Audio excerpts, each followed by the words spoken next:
Well, a quarter of the band anyhow.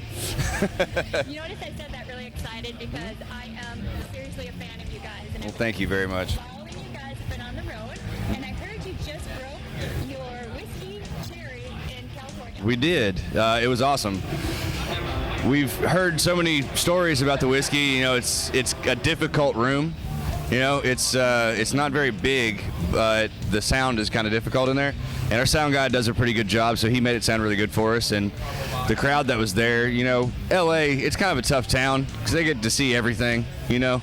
Their local bands are like Metallica, you know, so it's kind of a tough market. But no, we were really impressed with the crowd response, and we were just really grateful that everybody came out and how responsive they were to us. It was really great. Speaking of impressed, one of the reasons I love you guys so much isn't just the music. I'm not going to lie, I play it endlessly at the gym. Playing it on Boom Boom really will make you run. I'm just saying. But the fact that when you guys dropped your new album, you guys played at a Walmart for your fans. We did. We did an acoustic performance. We did 4 or 5 songs, something like that. It was killer. We took the garden section kind of over, and people were just packed in there. I think Walmart was complaining at us because right next to where the stage was is where those automatic doors are. And we had people packed in there so the doors couldn't close, so all their AC was just rolling out those doors. You know, it's all right, though. It was fun. But for a band to do that, you guys really love your fans. We do, absolutely. And that isn't amazing because seeing you guys on stage is great, and that's always an experience. But when you get to meet a band and they're not douches, Right. that's awesome. That's why it's like, you know, when I went up to you, I'm like, I don't want to ambush them, but Well, I'm a fan. thankfully, 99% of the bands that we've met that we've been fans of our whole lives have all been great. You know, it's odd that you run into somebody that's kind of grumpy. Except for me, the interviewer. No. No, we talked earlier about your new album. Yep. You want to tell people about that? It is Kentucky. Yes, it's called Kentucky. We decided to call it that because we recorded it in Kentucky. We all lived there. Wrote 90% of the songs there, or at least finished all of them anyhow. All the extra musicians that we brought in, from like organ to horns to background singers, everybody's from Kentucky.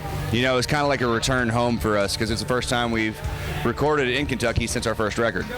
You know, so it was kind of like rejuvenating ourselves and kind of getting back to our roots kind of thing, because we left Roadrunner Records at the first part of the year last year. And as we were going through from then till we got with Mascot, we were like, all right, we're going to end up with a new label. So when we do that, we want to have like a new page turn. So we need to come back to where it all started and kind of get ourselves rooted again before we try this new thing. So you kind of reinvented yourself. Pretty much. You stayed the same. You stayed true to you. Exactly. Speaking of true to you, there's nothing that goes better with music other than ink. Okay. And I heard rumors that you have some ink. Would you be willing to take it out? Yeah, I've got a little bit. That's very cool. You got the Egyptian dagger, got the eye here, and then I've got this guy over here. Now, this chick right here, the secret about her is she has my initials hidden in her, JL, Oh, that's weird. which is difficult to do. And a funny thing is we've always had this thing with the number 13, and then we noticed about this tattoo, it actually has a 1 and a 3 Oh, it does. that just kind of showed up in it because all the shading on that was all freehand. Wow. So it just kind of happened. So now that you told me that, who is your artist of choice? This one was done by a dude in LA, actually right across the street from the Rainbow. And then the other 2 were done by a guy who used to live back home named Anthony DeJesus. I'm not even sure where he's living now. Chris, our singer, is sleeved. You know, and he's gotten tattoos in various different spots, but his main guy, I've got to mention him, his name's Zach Burcham. He's in Glasgow. His tattoo shop is actually literally walking distance from here to the other side of the tent away from the studio where we recorded the new record. And he'd come in and hang out. He's a musician from back in the day. He had a band called Trip back when we were teenagers that we used to go watch play many shows. He's a killer musician.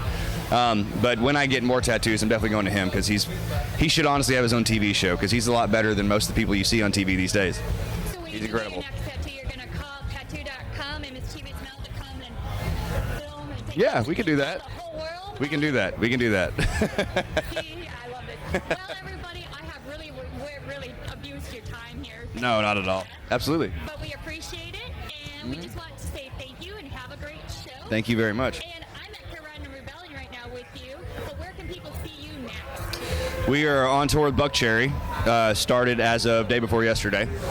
We do that all this month, and then from there we start kind of scattering out around the world. We go to Australia in June, then we do the Carnival of Madness in July through the States. Talking about doing South America in September, and then we go back to the UK at the end of the year and mainland Europe at the first part of next year. So everywhere. Cherry taking over the world, and this is Mischievous Mel. Thank you for watching Tattoo.com and ROCKwell UnScene. What's up, guys? I'm John from Blackstone Cherry, and you're watching Tattoo.com.